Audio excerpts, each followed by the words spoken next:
for game number 2 here of day 5 of the finals day, and I think OG needs some help. That's why I got myself 3 OG fans. First, I just want to know, why are you a fan of OG? Like, they're the most fun to watch. They're super nice guys, and their team is built on friendship, the power of friendship. When did you know you were an OG fan? I think OG were looking a little beat up after Fly left, and that's when I thought, I'm going to commit to OG. I'm staying. What do they need to do to win this next game? They need Seb's amazing brain, and they just need a really interesting draft lineup. Give us some good stuff. Now, I always know, I've been up there, and you can definitely feel the energy from the crowd. I think they might need some love in there, too. Yeah, let's do it. Can we get everybody on board? I know there's a lot of OG fans out there, right? Yes! OG! OG! OG! OG! OG! OG! All right, Paul, back to you. Thank you very much, Shiva. Yes, plenty of OG fans down there. There's plenty of Gambit fans, I have to tell you as well. I saw some flags flying this morning with the star emblazoned on the back of them, so plenty of those fans inside the arena as well. They'll be hoping that their team go on a 9-game winning streak against OG, because that would confirm them as a place in the grand final against Team Secret. They're just 1 game away right now.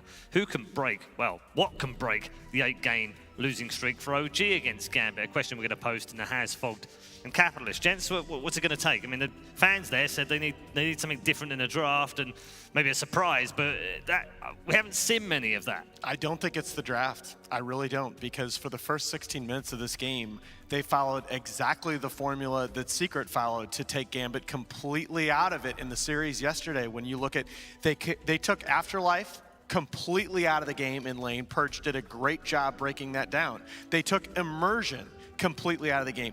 Doom had 7 last hits at 6 minutes. Immersion was level 2 at 7 minutes. This is what Secret did. They said, okay, we know Dahak and Alpha Ninja can go crazy. We're going to take your 3 and 4 positions completely out of it. But again, I hate to sound like a broken record. When OG gets their big plan A taken away, when they encounter adversity like in that Roche fight, they haven't shown us this season that they can recover.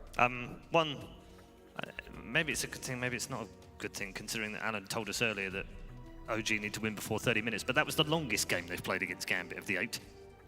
Oh, how long? I'm not sure that's a good stat, though.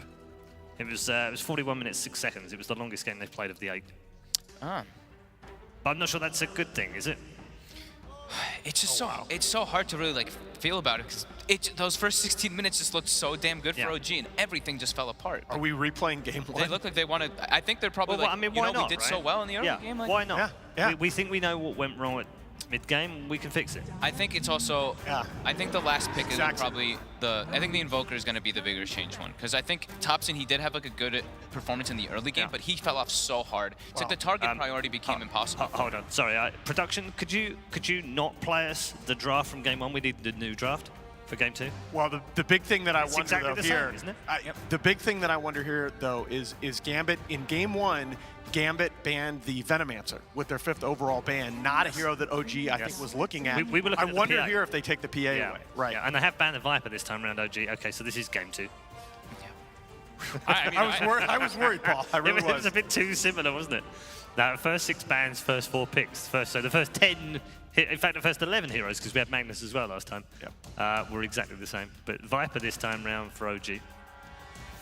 Now they can still make this. Now it's like this Monkey King is not. You know, it was Jarex last time, now it can still be Thompson. I think that Viper, sure, the matchup is fine for the Monkey King in the mid lane, but it's like the overall scheme of the game. So the discussion here for Gambit is it on the PA ban now? That seems like what they're talking about. They're like, you know, the Veno is the kryptonite for the Ursa. It makes your game just so damn difficult. Yeah. But are they even gonna pick it? And on the side of OG, I really do think that they're gonna take away the Viper, and they're also gonna take away the Razor. Razor as well. Yeah. They ban the PA. Which will leave Pugna out in the pool. Yeah, sure. And it also leaves the Veno. If OG. Yeah, Veno on one side, Pugna on the other Mm-hmm. would be the preference. I think so. Ooh, what does ILTW play? What's left for him? Yeah, not much. Yeah, well, the top 3 are gone. The PA, the Troll, the Ember. And Weaver. Oof. Did Secret He plays Weaver, right? like pretty sure. The jug is Jug left. is the one that's Yeah, left. Jug is his next biggest, Well, and I mean, then he's not gonna play Terrorblade. Jug at, Ursa, right? Yeah, that's the yeah, one all that's he's got thinking left about. right now in his top is Jug, Void, Terrorblade. Yep. It's limited. Okay, they did take the Razor out, which I Yeah. think is really smart. And again, I thought they did a really good job taking advantage of that 10th overall pick last time, did OG with the Brew moves Invoker. up. They did the brew again. Yeah. Okay. Moved up a position. It was 4th pick last time. For And again, I don't think when you're OG, when you're both of these teams, obviously Gambit feels good about the fact they came back to win. And pick the same heroes. Yeah. Yep. And this is the 5th Spirit they've played against OG in the last 7 games. Well, this is one of the things that you started to wonder about after the series against Secret when they took Immersion's Nyx Assassin out of the game. Other than the, I believe, other than the Earth Spirit and the Nyx Assassin, Immersion has like 3 games on his next most pick hero. Yeah. Those are his first 2 heroes by a mile. His Earth Spirit is by far his best hero. Yeah. Oh, absolutely. Yep. That and the Nyx. And then he's, he's in and out on the Tiny. He's also got Phoenix in there, the Shaman. Nice. Okay. So that's their switch up here. Much faster. And Much faster. Yeah. Yep. And they can abuse that Roche. Yeah.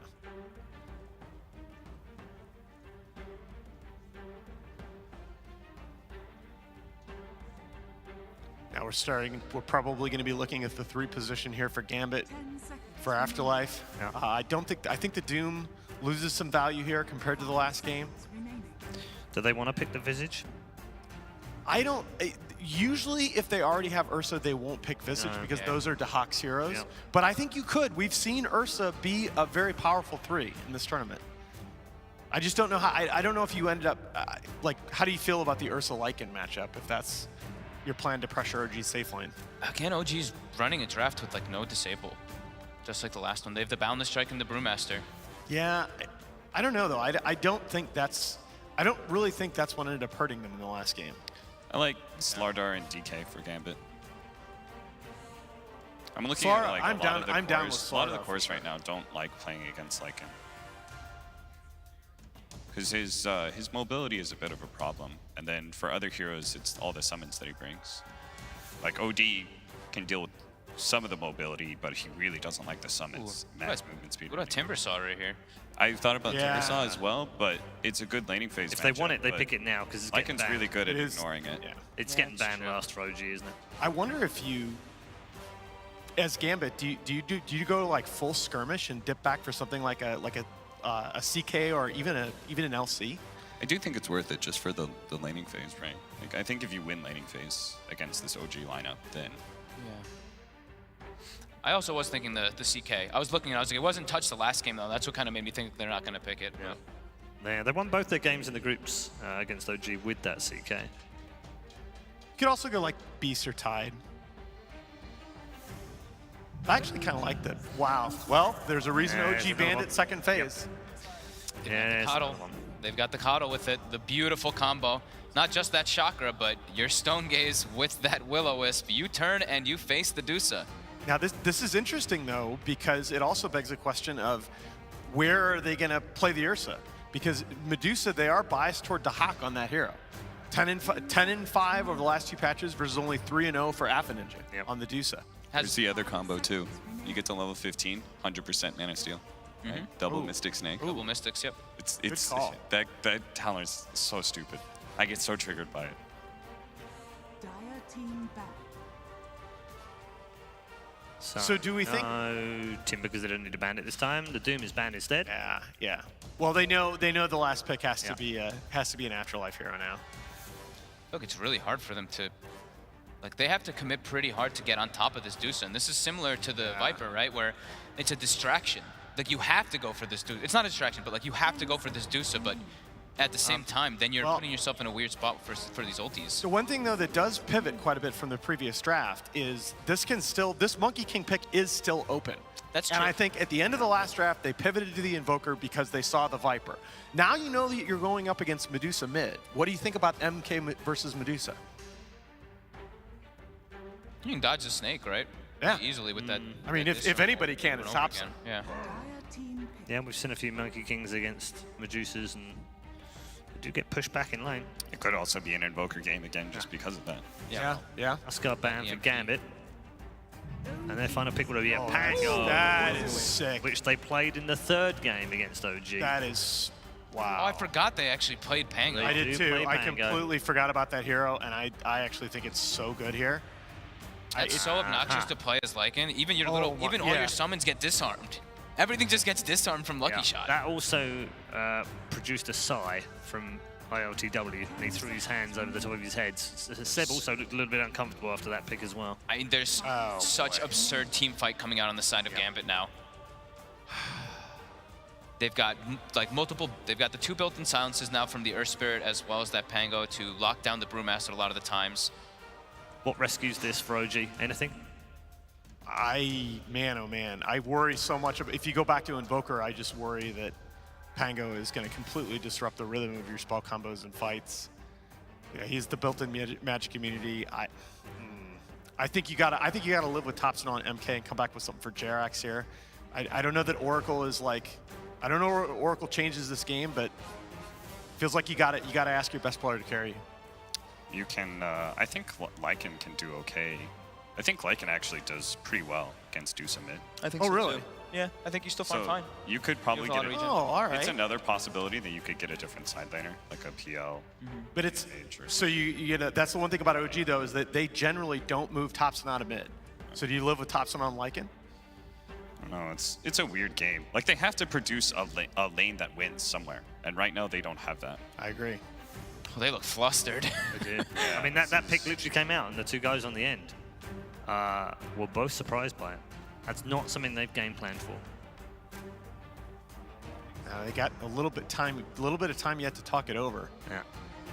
I think it has to be Thompson's hero. He's the one who's like talking a bunch. Well, I think So they're one still of the mid talking matchups about. that can do okay. I mean, there's quite a lot. Yeah. You go back to Thompson Ember? That's banned first 3, man. Oh yeah, of course, of course. Those 2 heroes are. Yeah, and the strategy. troll band.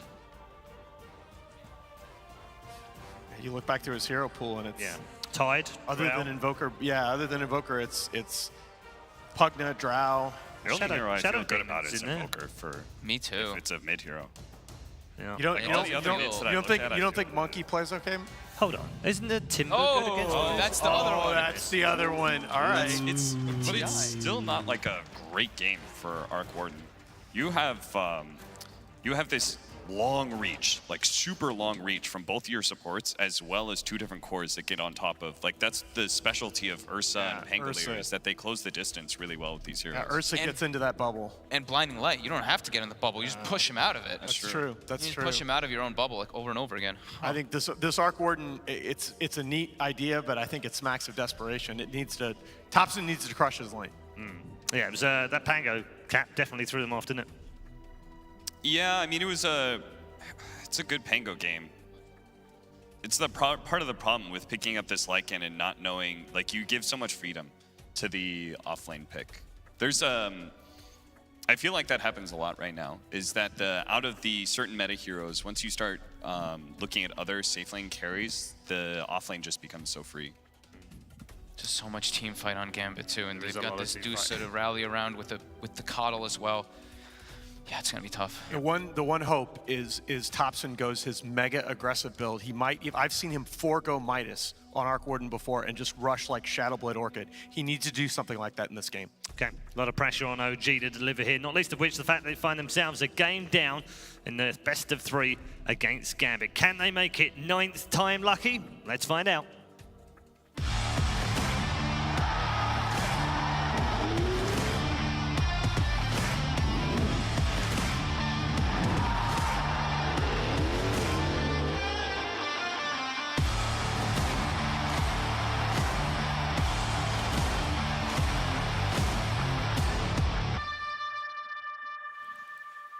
You can look at the 9th time lucky, but I also look at the skill coming in from Gambit. Another great draft for team fighting.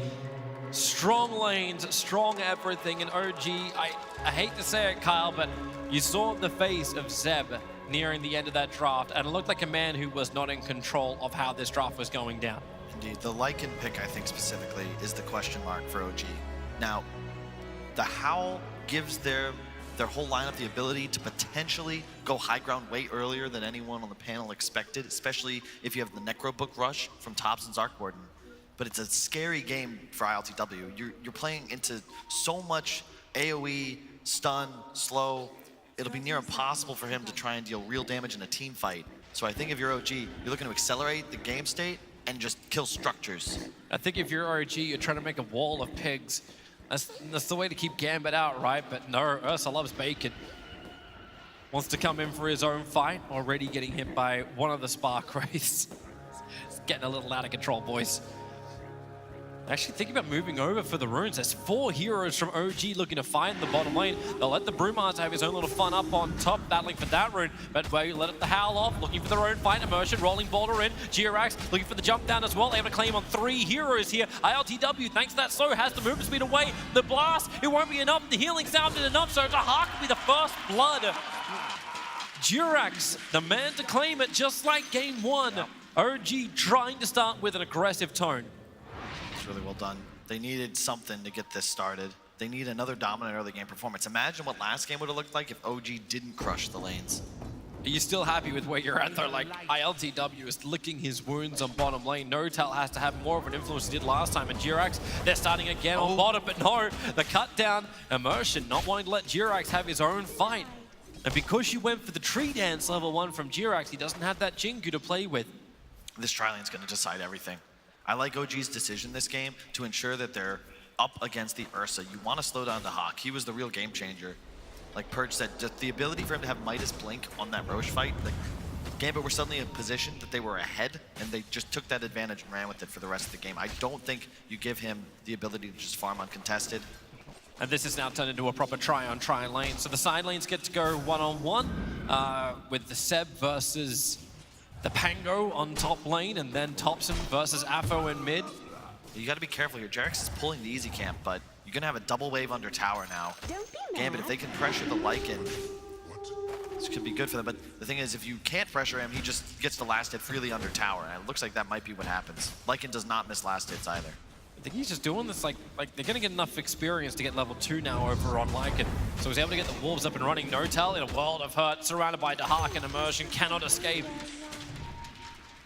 Feeling very far out of position for a wave that was pulled back to the tier 1 tower. He'll begin his own TP in, Jirax. The jump down on top of Dahak, and Notel and Jirax trying to work together. Yeah. But this, he went tree dance for that level 1 engagement, so no Jingu. Yep. He's not effective at trading with Ursa like he was in the previous game against Doom. He needs level 2, but as you've said, it's a tri-lane. Not much XP to go around. Yeah, that's why I was wondering, like, they did the pullback so Lycan could hit the level 2. The reason why Notel had to back off so far. So Jirax can get the experience from the side camp as well, but he is level 2 now. Yeah. And just based on Thompson rushing that second Wraith Band, I've got a feeling that OG is going to try and end this game very quickly. You go this raw stat build, much like he did on the Venge with the Necro Book. Notel's bringing friends. Hellbear's there. They're going to find Dahak over in the tree lines. He's already got boots up, but here's that Jingu. The Wolves looking for the body block. He's out to hit up on 4 hits, which means now Dahak has to move back and away from Jirax. A little too scary, but there's no boundless strike, so there's no long stun from OG. This is rough if you're a Monkey King support looking for the harassment. That 1 point in tree dance kind of messed him up. That's exactly what I was going to bring up, Toby. But if he didn't get that, first blood would have gone the way of Gambit. Indeed. It's all a trade-off, right? Even if you die, if you can blow Kuno FNG, man, you're in trouble. There's Nurse Creep behind him as well. Yeah, he's really, really deep. Merchant's trying to cut through trees. The jump can't come in, but FNG knows he's just dead. Keeper of the Light backed into a corner and has refused to let the gate for the horse. It's so funny how the game has changed where cores have learned to just accept their supports will die. Now, I've seen Ench and Coddle go down, while their cores are respectively just running around a creep they're about to last hit. Just no cares given. I'm going to keep my eye on mid with the movement of Immersion. They want to try and catch out Thompson. Now, Thompson does the Fairy Fire, but he doesn't have any mana to really work with, so there's nothing that's really aggressive against Afo at the moment. And Thompson has the Midas queued as well. He already bought the gloves, so we can actually expect... once again, I am incorrect. He'll be going for a scaling build. They could still look to pressure early, of course, but I do think we'll have another long, drawn-out slugfest on our hands. I'd be very surprised if this game were to end before second Roche were to be taken. Hey, with Ursa, that could still be at the 25-minute mark. That's true. Depending on how fast Gambit want to try and play the tempo, but they can play it slow. How many times have we seen them where the Deuce just has to defend that tier 1 tower in mid? The game can go on as long as they want to, because Pango is going to get stronger, the Ursa is going to get stronger. As long as they keep control of the Aegis, the Immortal, they'll always have the momentum. It's still all about this tri-lane. Jarek's just continuing to pull. He has the stack now, so he actually just denied a full wave of experience to Gambit. And this is huge, because Lycan doesn't offer much in this tri-lane, but he's excellent, as we can see, at CSing under tower. So they're winning this tri-lane pretty hard, to be honest, under the circumstances. You would expect the Coddle, Ursa, and Earth Spirit lane to be able to do a bit more. But this kind of neuters the Earth Spirit. He's not a hero that wants to tri-lane. He'd like to get active. He'd like to roam onto the arc board and maybe help Pango up top. And once again, Seb is near complete free farm up top. Bottles both bounties. Looks like another free game for the Brewmaster. Yeah, that's what you want to see if you're a fan of OG. You want to see Brewmaster having that momentum, actually being a proper influence in these fights. Yeah. In this game, you don't have the Doom to worry about either. Kick into Notel. Gonna trigger off the level 1 sprites, but that's nowhere near enough regeneration to tank through this. Even with the regen being provided by the Satyr, it's not enough. Yeah, Satyr will go the way of Dahak. That's the second Enchantress creep he's killed in the space of a minute. It's also the second kill that weird lane ward that we can see on our screen right there is provided for Gambit. Notail was witnessed walking to the right side, trying to place that unconventional lane ward at the top right of this Radiant safe lane. That's not going to happen when they watch you walk into those woods. Well, OG, you can go towards the Earth Spirit. We've got the Satyr Banisher, which is actually, no, I thought Enchantress was going to control that one and start burning off a little bit of the aggression that Gambit can have on this bottom lane. Oh man, ILTW is so close to being able to finish that HOD. Look towards mid as well. You've got the trap on Ursa on bottom lane, but it's Pango initiating onto tops, and support comes in from Seb instantly into the spread. It's trying to keep Afo away from the tower, or you've already got the kill on the back line. So Thompson will fall, Inertia will go down his lane, and Seb going to get this solo kill over on the Deucer, just sending the support of FNG up and towards the air, and maybe with G-Rex they can go for a little bit more. Seb, he's now out of time underneath the tower, not where he wants to be. Immersion's has joined the mid lane to work with Pango. This is something Seb wasn't able to do last game. Rolling Boulder in, as I said, just to join him and work with him. G-Rex wants to create space, but no, they cut the tree down. He never got the jump. Well played by Afterlife. That was a sick move. You can see the awareness. Second game against the support Monkey King, you learn a couple of his tricks. Look much better against his movement, not falling prey to the tree dance like they were in the first game. And OG, again, they have this dominant laning advantage, but I like what Seb's doing. He's getting involved. The previous game, he just sat in the safe lane, farmed a Midas, felt like he didn't get a chance to use an early game ultimate until the point where Gambit had already equalized. Whereas now he gets involved, as does the Afterlife Pango. This new off-lane meta, right? You just farm, you get your level 6, and you immediately can get active just because your ultimate is so powerful up top. Jump forward from G-Rex. He's going to work with Thompson to get the kill on Dahak. Seb is nearby, so clap to Val, but it's a big boundless strike, hitting both Immersion and Dahak. Both will fall in OG. Successful rotations for them, and they'll try and turn this into tower pressure directly after. Real close game so far. I think the key is that this game, Afterlife is the top net worth for Gambit, sure, but Dahak, 2,000, he was the guy that really set the tone for Gambit in the previous game. Now this Ursa, he's the guy that takes Roche. He's the follow-up for this Earth Spirit's reach initiation. Hello, Pango. Slowed down, they're looking for that Centaur stomp, but Pango's a little bit too fast for them. Haystrewn from the bottle being triggered, and this leaves Notal in no man's land. Yep. Brought down. Miscue from Notel there. He didn't recognize, he didn't click on Pango and realize he had a haste. Otherwise, he would have just saved his Dispel. Instead, it's used, and then immediately the haste gets popped. That stops the push on top lane. Yep. Tower only took like 300 damage. It's not much to write home about, but more space created for the Lycan. The top 3 net worths currently belong to OG, even though Pango is making a contest for that 3rd position. But it's against the Arc Warden, who is just getting the money to finish off the hand of Midas. So it's a 9-minute Midas for a mid Warden. Look at this ward. This is the anti-Coddle ward. Because you know FNG is going to be looking to do exactly what he's doing here, hide in the trees and nuke again. This is so smart from OG.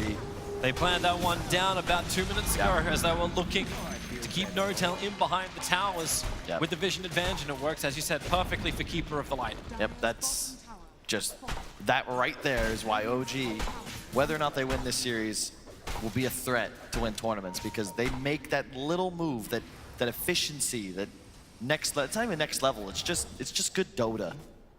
They could potentially go again. GRX is in position for a jump, but diving underneath tier 2 towers, 9.5 minutes in. Maybe not exactly what they're looking for. But good dewarding as well. Notal's going to get rid of another Dire Observer. That leaves only one on the map, and it's very defensive watching the northern side of the Dire jungle. Dahak going after Notal. Stick charge has already been burnt from Notal. He'll go inside the pit, try and juke it inside the fog of war. In, out, back up the hill, and then actually Seb goes for a split. He's going for a solo kill on Afro, so Notal could die, but he's now got more friends. ILTW goes into dog form, wants a little bit more extra help. He'll give him some chakra. Medusa, that'll let him live about 1-2 seconds, a little bit longer, but death is certain. This is a throwback to a meta long gone, the Lycan Brew. You pop Shapeshift, you pop Brewmaster ult, 18 seconds and 16 seconds respectively of absolute power and engagements. And Medusa, even with the chakra, he couldn't get his snake off, couldn't get his ult off. He's just gonna die. And that, I mean, he's gonna have ult skilled actually. TP's coming in. Seb's got himself a double damage rune. Jerax is ready for the jump down. They're waiting for the right time. Pango, he's got Rolling Thunder available. There's your jump down. They just start chain stunning into Pango. He jumps away. 19 HP. Jerax wants to finish the job, but there's your Rolling Thunder. Up, down, gets the chain stun, and Jerax, he needs to get himself out of this one. Immersion chasing him down. Mischief will not be able to save the Monkey King. Tier 1 tower is still being cleaned up by Seb, as support's arriving from OG. No Hadouken flying out from the Sata, but Thompson, you know he wants to get more and more aggressive. You can see the key for Gambit is the Afterlife Pango. He's the one that equalizes the engagements. Dahak needs time. He's top. He pushed that lane in, now he's running to jungle. He's just farming, trying to find that Midas, but he is significantly neutered in this game. He will not be online. Didn't he have Midas blink at like 15 minutes last game? This time it's the Arc Warden of Thompson who looks to start scaling exponentially. The funny thing is, Thompson didn't even crush, like, it didn't even feel like a crushing the mid lane. It's just like, this is just standard, we're moving forward. But OG, they just hit this nice power moment. It's like, hey, we've got a lot of fight in us. Seb, every time he splits up, he said, like, they were working with it as well. And it's funny because the... Love how our production's having a little bit of fun at Notal's expense, but don't worry. Seb, won't see Pango. Perfect little hole inside the trees, gets back, finishes up the Maelstrom. The entire OG lineup, the Monkey King, the Lycan ult, all the Tempest double, like all of their spells last between like 13 and 20 seconds. That's the window OG have to dominate fights. If Gambit can utilize the Pango ult, the Deuce ult to just peel and re-engage, they should always have an easier time finding follow-up kills, because there's really no easy catch on OG. It's all about the ultimates until Thompson gets super mega large at least.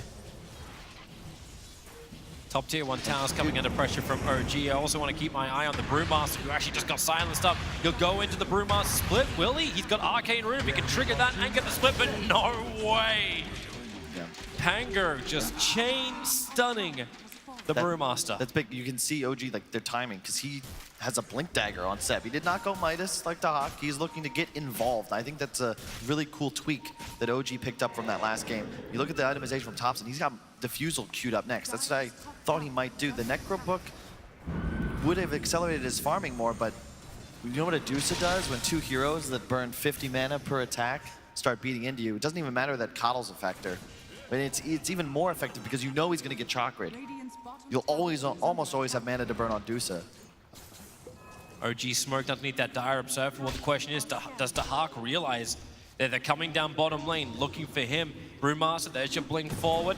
Hold him in position, slap him down. Dahak going in range, but Brewmaster instantly into the split. They have to send him up and towards the air, but they'll start with the stun to begin with, as Jirax just keeps building up the Jingu. Dahak, the stun and the burn from Immolation. Jirax is the one to already find the kill. And importantly, Lycan is still just pushing and farming top. This is the OG that we saw yesterday, constantly pressuring the enemy side of the map. Nortel, number 5. Unfortunate Maelstrom proc, though. He would have lived, I believe, had that not occurred, unless Pango wanted to blow his ultimate. Might have chosen to do so anyway. Seb trying to get bottom rune, won't make it in time, but it's one stop anyway. Yep. Be a regen up there. Lycan actually triggering his ulti form. Look at they're chase in. down Deucer, and Deucer. Oh, there's your first stun. Into the stone. He's dead. That damage from Rage. Afo. Ooh. Yeah. Dropping to 50. The ones who'll drop a little bit lower is over towards the east. Yeah. Pango and Immersion able to get out, and they get out of range of the Wukong's command, but with this Lycan form popped, like... That's the thing. Conceptually, you look at the Gambit lineup and you think, oh, you've got pretty good heroes matchup-wise against OG. The concern is, can you deal with the sum of the parts? Will OG's army of minions just break your high ground before you even have a prayer? Like, their team fight's insane. The Coddle ult, the Pango ult, the Deuce ult. They can hold high ground for sure, but the concern is, much like the previous game yesterday we saw OG play Fnatic, it just takes that one fight. One fight, and OG can just suddenly kill 2 of your racks. Radiant's middle tower.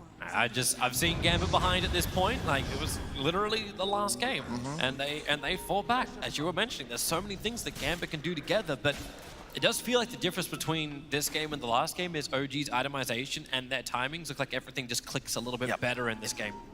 More importantly, I again point to Dahak. He's been a non-factor in this game so far. 3-3, sure, but all that was in the laning phase. He has not been doing anything since that time. Pango into that rolling boulder. Trying to actually hold him there. So rolling boulder and rolling thunder. A lot of rolls. Nice job. And Thompson will go down. Meanwhile, on bottom lane, Dahak. Oh, this just feels like... Oh, okay, maybe he's got the move. No, he doesn't have the movement speed. You're being chased by a Monkey King. Midas? What, efficiency? The Midas, no!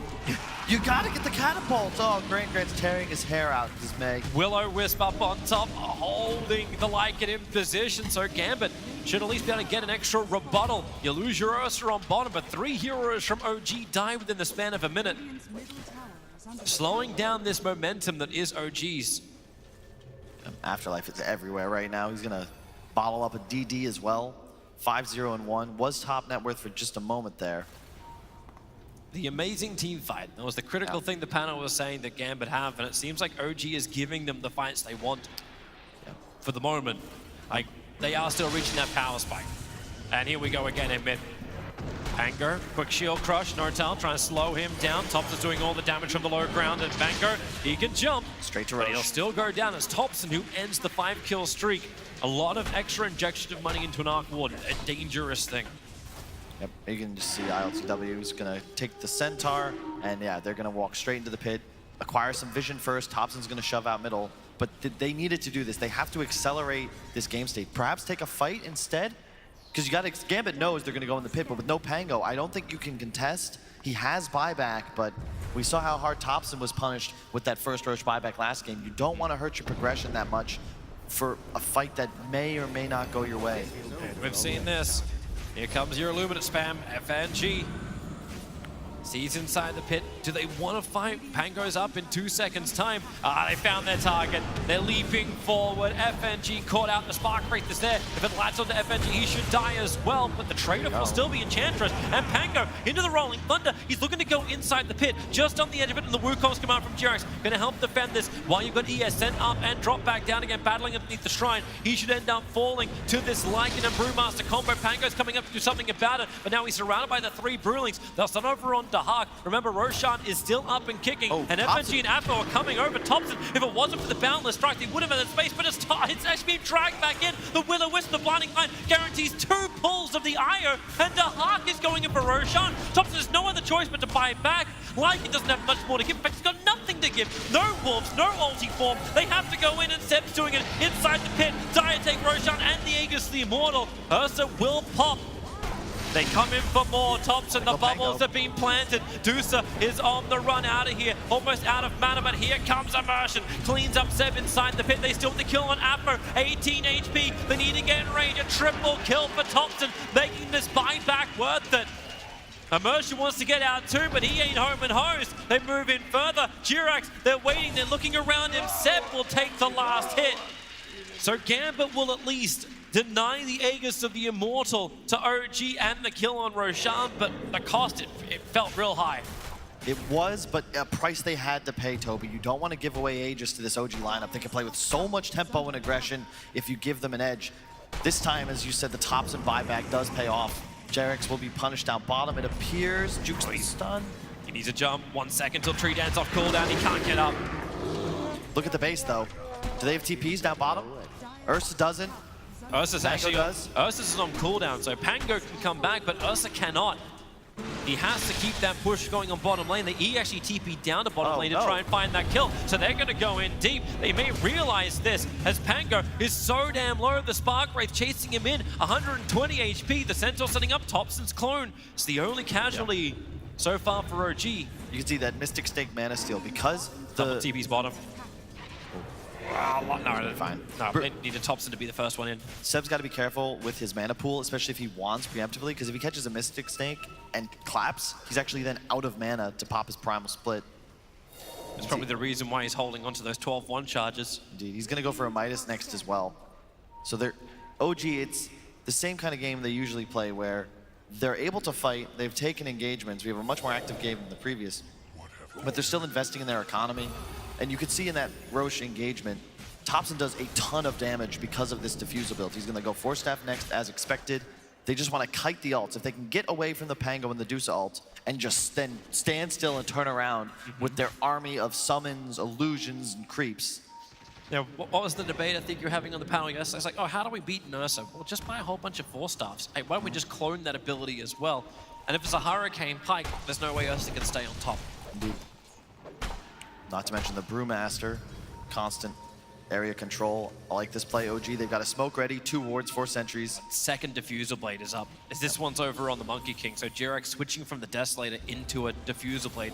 The changes between game 1, game 2. And I like what he's doing. He's just farming. Thompson actually reveals that he's smoked.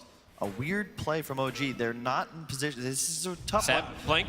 He goes instantly into the split. Emerger couldn't get the silence off in time, but Thuza does get the Stone Gaze off. So with the slow down, here comes your Rolling Thunder. Pango goes in. Damn, Enchantress takes so much damage. Has to go instantly into the sprites and the Will-O-Wisp. This has to die. They have to focus this one down. The clones from Thompson were doing the job, and OG fighting underneath their own Wukong's command. Gambit have no other choice but to go underneath the tier 3 towers. They're happy with that until they get a 3-man Boundless Strike. The life is there. The grease from Pango giving them the sustain and the magnetize, causing real problems for OG. Lycan is trapped underneath the Dire tier 2 tower. He'll fall, and Arcborn and Thompson will join him. You can't. OG, like, this is strange to me. Like, that wasn't a good smoke in the first place. The Lycan was so far away from the engagement, as was Thompson. You're just blinking in, no clap, trying to get split off, but you don't get the lift up on the Stone Gaze, so Deuce is able to kite back. You can't just dive in through choke points against Gambit's lineup. They're gonna just drop all their ults and peel you. You saw ILTW, he's got no boots. When his ult fades, what do you expect your Lycan to do? I don't know. The odds say things are even. The score says the same, 17-17 on the board. But experience and gold starts to swing the way of Gambit. Hitting 2,000 in the net worth, the experience is almost 8,000, and they want to keep it moving forward. As Dahak chasing after Jirax, he'll turn to a tree for a second. ILTW, once again, the Lycan's just watching this, wondering what he can do. He can start base hitting it because Jirax got the double stun. FNG's TP out, it will be in time. But okay, maybe Dahak thought he was being a real hero again. Interesting from Dahak. It gives OG a sign of life, some breathing room. And they instantly want to try and push with it. Like they send the Necros to bottom lane. They're gonna move him off. Maybe they're gonna start hunting for wards, hunting for the vision of Gambit. There's gonna be a butterfly up on the Deuce in a few moments, though. That's the big item. You look at the lineup of OG, how do you actually deal damage through evasion right now? You're gonna have 35% less physical damage. Nobody's anywhere near the time for MKB. Up towards Pango. Jirax jumping in forward once again. They want to keep this Pango slowed. So difficult to get into the Rolling Thunder. Diffusal Blade enough. Being mana drain. Just killed off. Stunned off. And once again, OG find themselves a pickoff, and Gambit are fighting with 4 players on the map for the last minute and a half. Yep. Their strength is their team fight. As individual rotate, like they just don't have the power to stand in these lanes. OG moving around the map more efficiently, and they've killed the big team fight threat of Gambit, the offensive one at the very least. And you can see, I think Jerax is going to continue to drop the Monkey King ult as the Will-O-Wisp goes down. It's something I think more teams are going to look to do. Use your own big area control to negate the effect of the Ignis Fatuus. Wow, Seb, that's aggressive. That's really aggressive. I know Jirax is rotating down to the bottom lane, but that's not what he wants to have. In fact, you look towards the mid lane, ILTW trying to run forward, able to get the shapeshift off and then run up the hill away from the Magnetize. Don't know if he's got enough life to survive through this. He's going to move further towards the north, away from the TP players onto the Shrine, because that's where Pango is heading. Same with the ES, the Roll Boys looking for Thompson. He's under the cover of an Invis route at the moment. The Will-O-Wisp pulls him back in, but they caught out both Jirax as well as Thompson. Both will end up falling. The Thompson clones causing some problems behind the lines.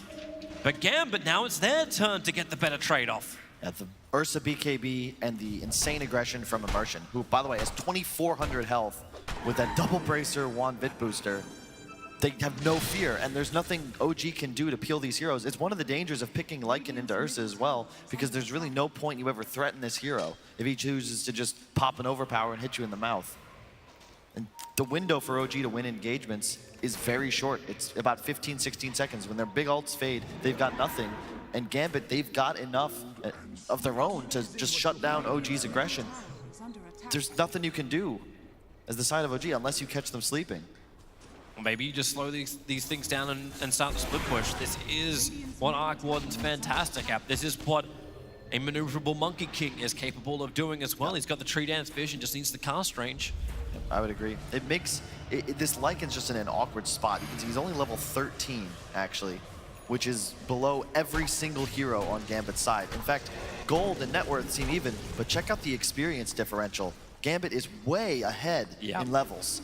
That is significant, mostly in part to the obviously talents existing in the game, but you know, Deuce, it doesn't get any easier to take down once he hits level 20. Split shot eventually uses modifiers. This game doesn't get easier for OG. Well, Gambit are looking to fight. They have a fresh Blink Dagger on the Ursa, and they really want to use it, but the smoke's only got another 3 seconds left, and they haven't found a target. Thompson, he's actually moving himself in towards the mid lane. It's not a clone. ODD, Roche spawning in 30 seconds. Big contest. This could be this. They have the wolf creep as well. Necro's gonna get popped, and they're gonna smoke it. Yep. They're far enough away from any dire observer wards, so there's Gambit didn't see this. OG, they're actually already moving towards the top lane. Dire is scanning up, and it does ping positive because No-Tail's in range. Lycan form already being burnt, looking towards the Keeper of the Lion, trying to push him back. They want him down, but No-Tail initiated on by Dahak, but the stun from Jirax will create more space. Dahak has the BKB and get away, but Jirax, it's a great move. Comp command underneath the Will-O-Wisp, which will not even get a secondary pulse out. Pango is now isolated. He's going to go in to the Rolling Thunder and try and get away from this one, but Jirax, he's ticking down. Will they get rid of it? Okay, he'll actually die for the Wukong command will disappear, but Medusa will do the job and get rid of it anyway. While Immersion in deep. Seb with the Brewlings trying to control him, but they just roll out. It's a 2-for-0 trade-off. This isn't what OG were looking for, especially as Roshan's just spawning up. Seb able to blink away. Pango trying to stay on his tail. But it's a full retreat for the moment. Into Roshan for Gambit. And OG, all they can do is try and split push. You see, Afro Ninja is no longer even a target. They recognize he's got a butterfly. He's uncontested in these fights. Just hit, by auto-attacking, forces Thompson to retreat. I feel like ILTW's got to be more conservative with his ult, or really just a different hero. Lycan feels like it has no place in this game. I thought for a moment we would see a denial of the Aegis as one of the old No-Tail kind of things to do with his Lycan. It's such a hard game. Like I really just don't know how ILTW can get things done. His ult lasts 18 seconds. When you use it to get yourself, to use it as a vehicle just to enter the fight, you have like 10 seconds left to actually deal damage, and he tanked a blinding light right at the start. There's so much control on the side of Gambit to prevent damage from both Lycan and all of his creeps. It's Thompson's gonna have to do the heavy lifting, but he's falling behind. I think OG, like you said, they've got to switch their game style up. Just start split pushing. Bots, next queued up item. Feels like they might agree. Yeah, he really needs that. With the side lane pressure, at least when these engagements happen, they'll get more information because they'll see Gambit have to fall back to defend the lanes. Now, the counter push from Gambit is still damn good. Like Pango as well as Coddle, they can take care of their solo, not to even mention the Dusa. Radiant's top tower is under attack. OG doing everything they can. Stay involved. I like the itemization from Jerax. He's going to be going for the Halberd next. Very good item against Dusa. He's got to try and reduce the damage now to the best of your ability.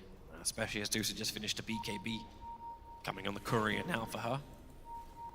They look towards middle lane, Gambit. With the Aegis the Immortal, they want to try and get something out of this. That's why Lycan is still pushing in the top lane. Try and get Gambit to look behind themselves. Necrobooks have already been burnt as well. One opening, Thompson. Will-O-Wisp down. Thompson kicked further to the side, then Blinding Light, just tossing around like a rag doll. And you'll see Thompson just explode under the burning light.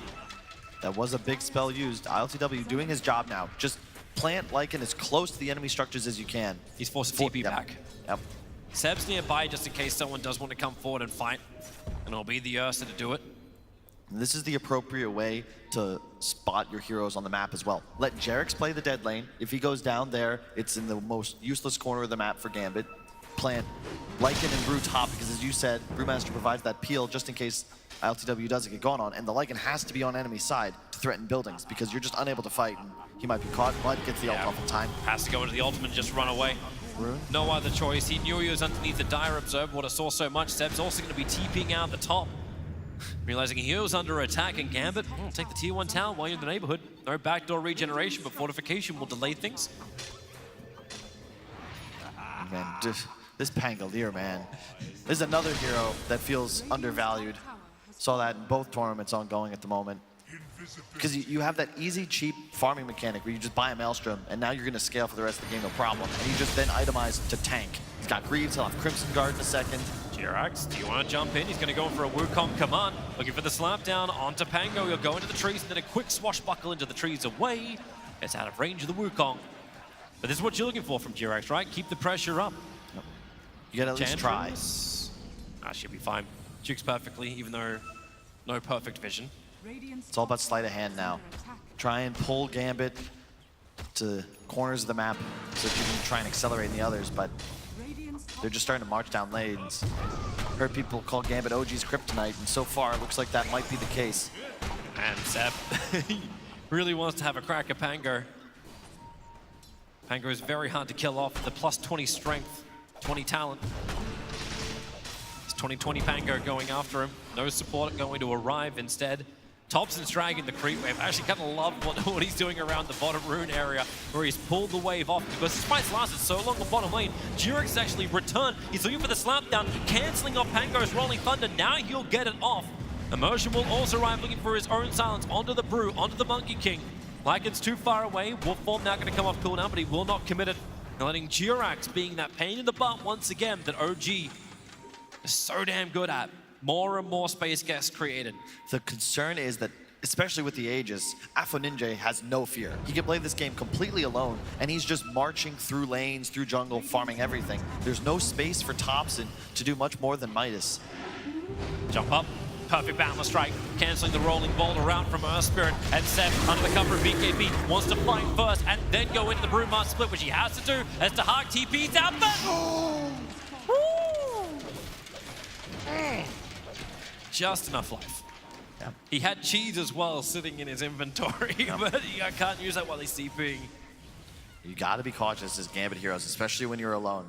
There's so much damage amplification if OG get all their spells used in conjunction. The Howl, 50 attack speed, the Arc Warden bubble, more attack speed, the Wolf Creep, the Vlads. Nortel, how did you get so many friends? He's got himself 2.5 waves on this top lane. Yeah. And you can see though, you gotta respect OG, right? They recognized that what they were trying wasn't working, and they're not insane, so they're not gonna continue it. The game has become now, I guess, just a competition between shepherds. What? How many sheep can you hold? No. Well, let's not make that. We'll start falling asleep if we start counting sheep.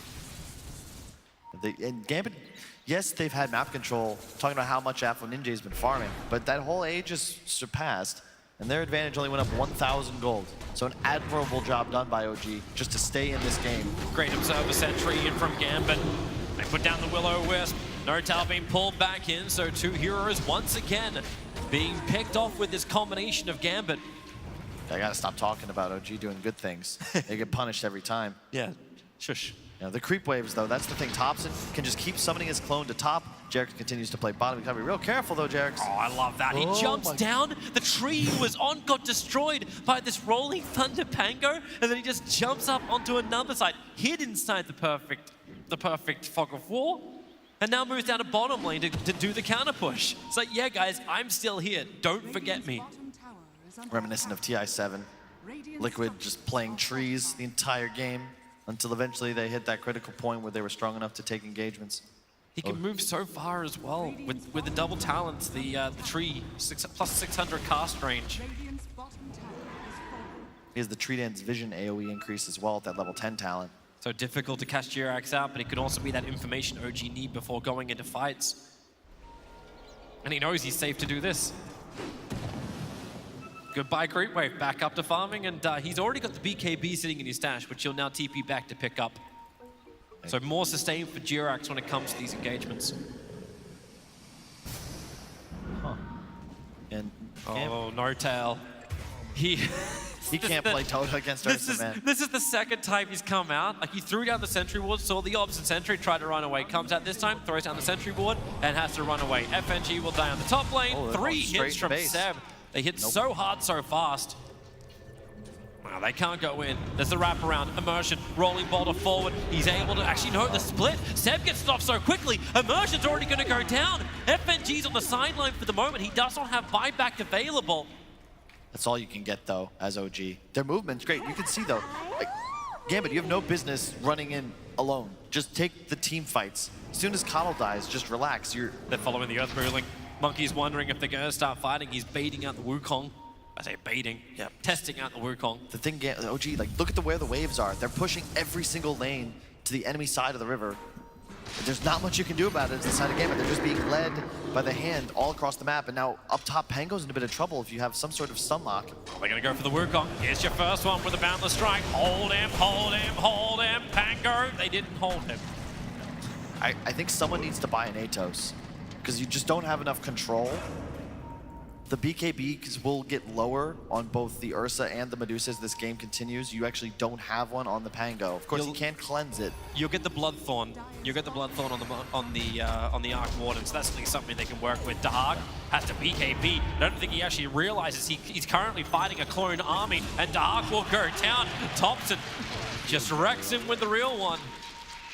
OG, like this, I want to, like, they're playing it fantastic, don't get me wrong, but Gambit's got to get their shit together, because right now, they're winning every time they are more than 3 or 4 heroes taking an engagement. They're still the stronger team around the map, but this is that advantage. When you have a team like OG's, if you can get the creep waves onto the enemy side of the map, it's that point Cap talked about where you've made the map smaller for your enemies, but bigger for yourself. It's now so much easier and more efficient to cut across creep waves, while the enemy side have to just kind of struggle with what corner they've got. It's really well done.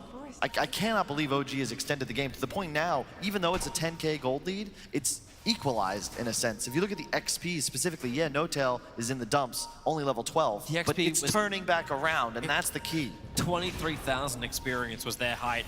We look towards Roshan as now it is started up. OG, they want to get this Aegis Immortal. Meanwhile, in mid lane, Lycan initiated on by Pango and ES. Brewmaster jumps in, he's got split available, but the issue is still ILTW. He's dying too quickly, but is Immersion going to be the only trade-off? He rolling boulders up, he may not be a trade at all. The Spark Wraith will follow him, and so will No Tail, but they don't have any level of damage output. In fact, rolling boulder, Immersion wants to go back into this one, but he's instantly slammed down by Jerax. The Will-O-Wisp is good, and Dahak wants to fight. BKB burn, putting that bash in at work. Thompson dying way too quickly. Couldn't stay alive. It's close to doing any kind of real work for the backlines as well. So ILTW buys back, triggers Lycan form. But once again, it's a transportation material into the fight, which doesn't even happen. It's time after time, Toby. It's not just a song. It's the story of this wolf. There's nothing he can do to get to the fight, and he's forced to burn that big CD. Buyback as well, man. OG, they fought tooth and nail to get to this position, and it looks like they're going to just have to cede this critical third Roshan to Gambit without even a fight. Why does it feel like we just went, it's like, okay, OG, our split push tactic is working really, really well. What are we going to do? We're going to go to a focal point in the form of Roshan, which is they're going to enable Gambit to have the fight that they were always looking for without a heavy trade-off. The side lanes, they weren't pushing hard. Jerax, as well as the Lycan, that's what they're doing. They're trying to find a trade-off, but it's already done. This is Aegis, Refresher, Cheese. all of it in. They even put the Aegis Immortal onto the Deucer. I don't know if I agree with that. I don't know if I agree with that either. Like, cheese is gold for her. Not to mention, now you have a backpacked MKB. If your Deuce is dying with a BKB, it's 8 seconds and Butterfly against 0 MKBs. Like, you've done something wrong. I think you give that to your Ursus, that he can play aggressive. He wants Courier. That tree is a dangerous tree. He'll BKB and needs to get the hell out of here, but the Hawk's got way too much damage. Jirax? No, he doesn't get enough time to get up. The Hawk will get the last Fury swipe in. Cheeky. He forces the teleports, though. It's all about extending the game. Probably not worth, but Jirax agrees. Like, you know, I'll die, but look at where my waves are. Gambit never really going to be in a position to threaten my base, so long as when I go down, I'm in the far reaches of the enemy base. Yep. The more and more space that he continues to create for the Arc Warden to go to work, like, split push galore, and maybe you get something. Like, if you got a Courier Snipe, that's great. Rune control, the kickback, Immersion will be able to claim that bounty. Rune Thompson wants to fight for this one. That was the real Thompson as well. They're pulling Immersion in. He'll go into the bubble, but they got to get rid of that Will-O-Wisp. Again, OG stuck underneath. The No-Tail will be able to get rid of it. Thompson loses his clone, and maybe, oh, the rolling boulder. Seb blocked it perfectly. ILTW runs forward. He'll grab himself a double down. But Immersion, the kickback, no! He doesn't rolling boulder up the hill. They'll try and push him up with a force-up. Immersion's still alive through all of this, and now he rolling boulders up. Seb, he thought himself had a kill, dead to rights. They don't want to kill the Earth Ruling off. No! He would have jumped back to that and not to the Storm Ruling. It's all just time wasting, though, Toby. It really is. OG, they can't win fights. Again, just this Lycan, man, he feels so ineffective. He's really just here to kill buildings. Keeper of the Light, Will-O-Wisp goes down once again, and maybe, oh, the kick flies out. Brewmaster needs a little bit of extra space, but they're holding him down. A minute and 15 seconds, Seb is on the sideline. Lycan is pushing the bottom lane. He can't TP back. It's 32 seconds on cooldown for the moment, so ILTW will not be involved in this fight. Thompson has to hard defend. There's a tome in the base. I think that's for Thompson. He's closing in on level 25. And the high ground defense from OG is nice. You've got the spam of the Ench and the Arc Warden. But they're not staying close enough for it. They're letting the tier 3 tower fall. That bottom lane pressure isn't coming anywhere near far enough. So they put the shield down far, and No-Tail just walks into death. He'll die quickly. Afro does bring himself a little bit closer. Remember, he's got the Aegis Immortal. Jirax, the Balance Strike will not connect on the Deucer.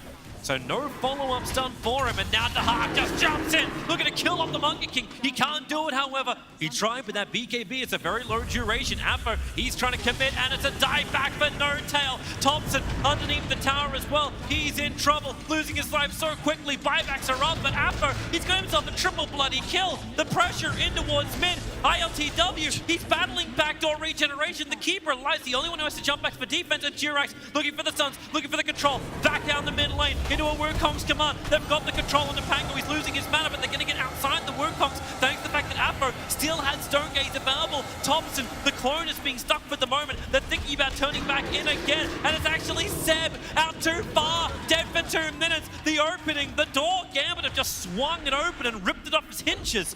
They can go for even more. Down towards Lycan, dropping the treads. Aegis the Immortal is still there. You know Deucer wants to keep fighting. ILTW, he can't die here. They push him back in. Thompson saving his core's life. But Afro, he's beating into the tier 4 towers. Gambit want to end this now. You can see ILTW just recognizes I can't do anything in this game, man. He might get flagged for his performance, but I don't think he did anything wrong. Let's see if they can hold the defense. There's just done. The Hawk with a clap, combining with a Will-O-Wisp. That may be the game without Thompson for 2 minutes time. I don't think OG can repel Gambit from taking the final GG condition. No-Tail, man, how many times did he die under Will-O-Wisp again? Down he goes. And this is Gambit beating into the Radiant Ancient. They wanted the rematch against Team Secret, and they got it. A 2-0 victory over OG in the lower bracket final of ESL 1 Katowice. Very well played game. They got ahead. Once again, that first Roche fight just changes the direction of this game. Gambit have a lead, a couple mistakes, but they kept it calm. It seems to be just the regular order of business for this squad, but it seems like Secret might punish them a bit harder for these miscues. They bring it back together. Credit to FNG.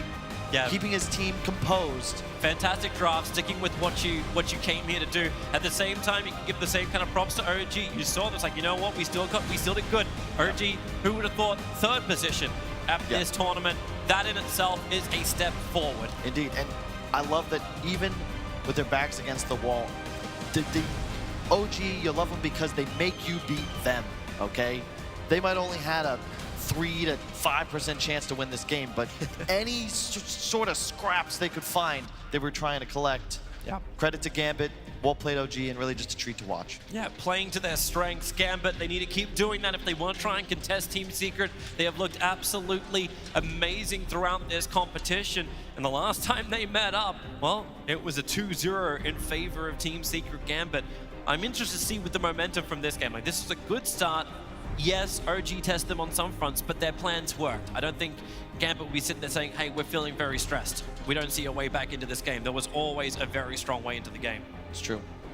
Yeah. I just want to see how they draft, but we'll see that later. Yeah, that we will. And of course, now we get to have a nice chat with the captain, whose hair I miss, but I still love his drafts, FNG. Yeah, thank you very much, Toby and Kyle. Congratulations, first of all, FNG. What a performance, what a great series. I mean, we just played our game. I think OG had some idea for sure because they were playing way better, especially game 1. We weren't ready for this Monkey King come to double melee lane. We were like super crushed. I mean, they played great, but we played better. You did indeed. That's why you make it to the grand finals. I do want to ask you, your team is fairly new for playing on this stage, at least. I mean, you yourself, of course, not, but how do you keep your team cool? Because I know you can do it online games. How was this any different for you? Cool. Cool, calm, collected? I mean, we're just playing our heroes. I cannot say that we're doing something like specific or whatever. We're just playing strats that we practiced before, so we don't like afraid of anything. Does the crowd give you some extra energy? Of course. There you go, there you go. Now you're going up against Secret again. You've already played them actually 4 times this tournament. You learned a lot, I would imagine. What did you learn? I mean, we for sure need to do some basic stuff better than we did in previous games because it's starting from the drafts, right? We are picking wrong heroes, we are staying lanes bad, and they just snowball us. So if we do at least on lanes better, I hope we will play some good game. I hope so too. I'm looking forward to see you guys play in the grand finals. You're going to have a little bit of a break before that. Anything in specific that you're going to do while waiting? No, just chill. Just chill, okay. That's what we're going to do as well. But first, we're going to go back to the panel. Thank you very much, Shiva. Yes, congratulations to FNG and to Gambit Esports. They make their first LAN final here at ESL 1 in the history of ESL 1, the first time they're in the final. And they're going up against Team Secret, who are searching for their 3rd ESL 1 title to tie them with Virtus Pro. So plenty of history to be made a little bit later on this afternoon in the grand final. But first, let's recap that lower bracket final. A great performance by Gambit. They stretched their run to against OG to 9-0. What a terrific performance, gents. I mean, when you say it like that, you're just like, okay, the first few, they're online. The next 2, well, ILTW's kind of new, okay, so that's fine. But then the 2 they win in the group stage, you kind of go, whoa, they've beaten pretty much hands down, and now they've done it again. So now that's definitely kryptonite. I mean, who was it, 3 doors down? I mean, cue the track, baby, because that was absolutely insane. I could high-five you right now. That doesn't happen often, these two doing that, by the way. One for the old boys there with the 3 doors down track. I like that. Now, look, the big difference between this game and game 1 was Afterlife. Man, he just went absolutely off. That was a magnificent Pango game. We talked about it during the draft. We were all impressed with that 5th pick. But the secret game plan, which OG went back to in game 1, was to really take him out of that. And that's what I'm going to be looking at in that grand final series, whether they're going to be able to show the kind of laning stage potential for Afterlife's pick. But you could just feel the difference from start to finish. Once again, though, the first Roche fight, huge struggle for OG. It was pretty much everything. Their lineup is based on timing. They ideally want to be taking Brax with that first Aegis, with that with the Lycan, with the Book 3. You go high ground, you pretty much close the game around that 25 to 30 minute mark. Once it starts getting later, sure, you have some slight contingency because you have this you have the Monkey King who's kind of scaling, Brewmaster's okay, and your Arc Warden who's getting super farmed. But Lycan's game ends. It gets super difficult to play that hero as the game progresses past that 25-30 minute mark. And yeah, I'm so glad, but Afterlife, ended, what, 11, 2, and 13 that game, 34,000 hero damage, just displayed the power of Pango and how insane of an ability Lucky Shot is. Just these disarms on the whole, all the books. Every time Lycan was running in, I saw in the team fights, everything just got disarmed. It was super well played by him. It's pretty good. It's not bad. He's trying not to get any nerfs right now, by the way. That's why. I mean, you know, Cappy's been a little bit reserved on the whole. No nerfs, listen, at the end of the day, the hero was last pick, so can it really be that good? Oh, you know? Really good heroes are first picked or banned, you know? Ice Frog needs to nerf Pango, is what I think I got from Cap there. Was that what you got? Everyone else get that? He needs to nerf Chen and Amber first, but yeah, Pango. Yeah, focus on those other guys, please. I'm trying to help you out here, Cap. I really like the fact that he went, like, most of the time I've really hard on like the level 15 talent. I feel like the extra duration is best, but I actually think this game, with the combination of like all the AoE that they're dealing with in Necro books and what Lycan brings, I think the extra shield crash cooldown was great for him. And then you look at all the other AoE that they have between, you know, Swashbuckle, between the Medusa and the Split Shot, the Coddle Blast that are coming in as well. You add that in with the superior disables that they have, and teamfights were just really difficult for OG, despite the fact that they won laning phase. Are you frustrated at all that the stuns were missing on the OG side? I mean, what did they have to stop? Second game in a row. Yeah, absolutely. Yeah, there's a lot on the brew in that game, folks. Yeah, I was mentioning in the green room. I was just like, it makes their team fight so difficult because as soon as Bruce Split's starting to wear off, their catch is super limited. They're on this like their fight in. The OG fight is really on this like 20-second window. It's like Bruce puts on, shapeshifts on. If we don't kill everything during this, we are absolutely screwed. And what we see Gambit do in actually both of their games, they have 3 incredibly tanky cores, right? They had the Ursa, Dusa, and the Pangolier who itemized to be even tankier. And in the last game, they had Doom, Viper, and Ursa again. So 3 tanky cores to absorb all that pressure from the limited like time window that OG has during the fights. Yeah, I always have that thing that Will used to say. I don't know if he said it to you much recently, but he always used to say, when you draft, you need damage, push, stun. Yeah, there's like a lot of checklists to go through in Dota. But they didn't have everything, did they, OG, in those drafts? Yeah, OG seems to sacrifice control for just better.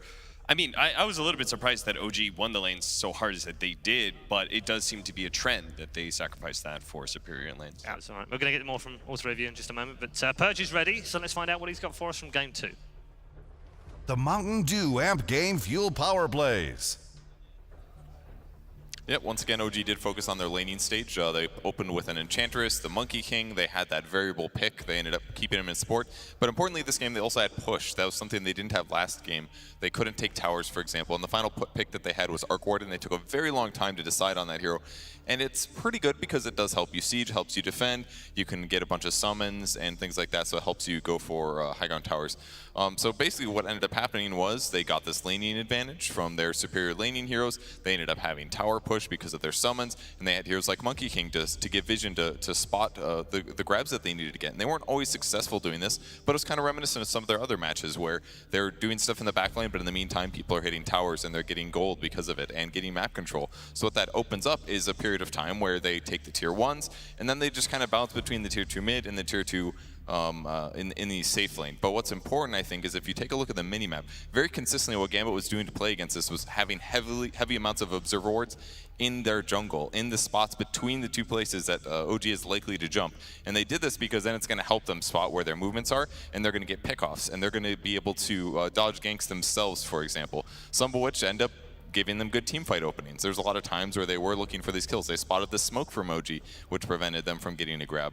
So it became this like game of cat and mouse. The Hawk was behind where he was in the previous game. He didn't have a blink dagger at this 15-minute mark like he did last game. So it becomes this cat and mouse game where can they catch OG or not? And in fact, in this time period where they did defend ganks, they're able to use their high mobility heroes. The Pango was super valuable here, as was the Earth Spirit, because that hero is not strong against dive type stuff. So even though they could do a lot of swinging around, it ultimately got them that same point as last game. They got to a Roche fight where they didn't have that much gold advantage, where they didn't have that much catch, and they never really were super successful getting these towers because there was a Coddle on the other side. And even though Coddle didn't have a great KDA, he was slowing down Roche pushes, he was slowing down regular pushes in assistance with the Pango, and it just made the game a little bit too hard for OG to take an advantage. Thank you very much, Purge. Another great breakdown from the main man at the weathers board. Gents, let's wrap up on this. OG done and dusted, Alan. Is third a better result than you expected from them, and a better result than they perhaps expected from? I think if you had told OG that this was going to be the result coming into this event, that they'd be pretty happy. That they managed to take a game off Secret in the opening set, that they managed to clearly look stronger and address some of the deficiencies that we'd been talking about all season long for them as the tournament went on. I think they have to be happy with that, but man, this last series it's such a momentum killer for them because it felt like they were ready to stake their claim among those Tier 1 squads again. And it's completely, once again, against the same opponent falling apart. Sure. But it does mean, Fog, that they have risen to clearly to the Tier 2 level now. Then beating Fnatic is a big statement. That's a team that have finished 5th, 6th at the last 2 majors. So it's put them in that kind of ballpark, isn't it? I mean, they didn't just beat Fnatic. They kind they of like destroyed them. And now it's also pretty good too, because in a week or so, they go to another tournament. They go to the minor. So they really need this kind of momentum to be building up for them. And yeah, they're definitely learning. They definitely look to be, experimenting a little bit more, maybe getting ITW, a couple new heroes. Yeah, widen the pool. I think that was what FNG said in the interview, wasn't it? We've got a style. We know how we want to play. We understand the patch. We understand the meta. We just need a wider pool now. Yeah, I think OG has the interesting ideas that they've already have that kind of wide hero pool, and it's only going to get wider over time. I think they're the favorite for the minor. Gambit, meanwhile, just very strong execution, continued to be the best at their style, and hopefully they're able to solve the problems that they have against Secret. Yeah, I guess the only worry we've all got, and I know it's a collective thing that we've all spoken about, is if it was OG Secret, you fancy OG might match up slightly better against them in terms of giving them a better final. Gambit have lost all of their last 4, so are we wrong in assuming that this could just be a clean sweep, or do we think Gambit will find something in this grand final? I wouldn't use the word wrong because, look, the fact is the way that Secret are playing right now, they're going to make a lot of teams look really bad. I mean, I'm not convinced if you put EG against on that stage against Secret right now that they don't 3-0 anyway. The thing is, Gambit did start to address some of these problems that Secret really exposed. They got Afterlife off to the good start. You felt the impact of immersion from a much earlier phase in this game. They got those tanky heroes and prevented OG from securing a mobility advantage where they couldn't move around freely in these fights. These are the kinds of adjustments that you're going to need to make against the Secret that beat you yesterday anyway. They showed that they're at least heading in that direction. I'm concerned still, though, because the thing is that they did fix a little of the things, right? But they still lost their laning phase to OG in both games. And Secret, FNG literally said it himself, if we lose our lanes versus Secret, we're probably pretty screwed. The only hope, I think, is really the fact that they lost against Secret. It was kind of similar to the way that OG lost to Gambit, is that Gambit played kind of the same stuff 2 times in a row, and they beat OG that way in their first meeting. Against Secret, Gambit drafted the same kind of stuff 2 times in a row. They lost against Secret, and FNG said, they drafted the wrong heroes. So it makes me, I guess, a little bit more hopeful for the finals. At least they've identified whether it's like we tried one thing, that didn't work. We tried another thing, maybe that third time's the charm, right? Third Paul? time's the charm, right? Or 9th time, or whatever it is. OG still searching for a win over Gambit, and they'll have to wait a little long before that one becomes true. It's Gambit versus Team Secret in our grand final. We're headed to an extended break right now. Don't forget, though, plenty still to come. The Esports Hall of Fame still to come. And if you've got questions, please do at me on Twitter, and we'll try and get them on the show a little later on. Take care. And down the heart, just jumps in, looking to kill off the Monkey King. He can't do it, however. He tried with that BKB. It's a very low duration. Affer, he's trying to commit, and it's a dive back, but no tail. Thompson underneath the tower as well. He's in trouble, losing his life so quickly. Buybacks are up, but Affer, he's got himself a triple bloody kill. The pressure in towards mid. ILTW, he's battling backdoor regeneration. The keeper lies, the only one who has to jump back for defense. And Jirax looking for the stuns, looking for the control. Back down the mid lane into a WordComms command. They've got the control on the Pango. He's losing his mana, but they're going to get outside the WordComms thanks to the fact that Afro still has Stonegaze available. Thompson, the clone is being stuck for the moment. They're thinking about turning back in again, and it's actually Seb out too far. Dead for 2 minutes. The opening, the door. Gambit have just swung it open and ripped it up.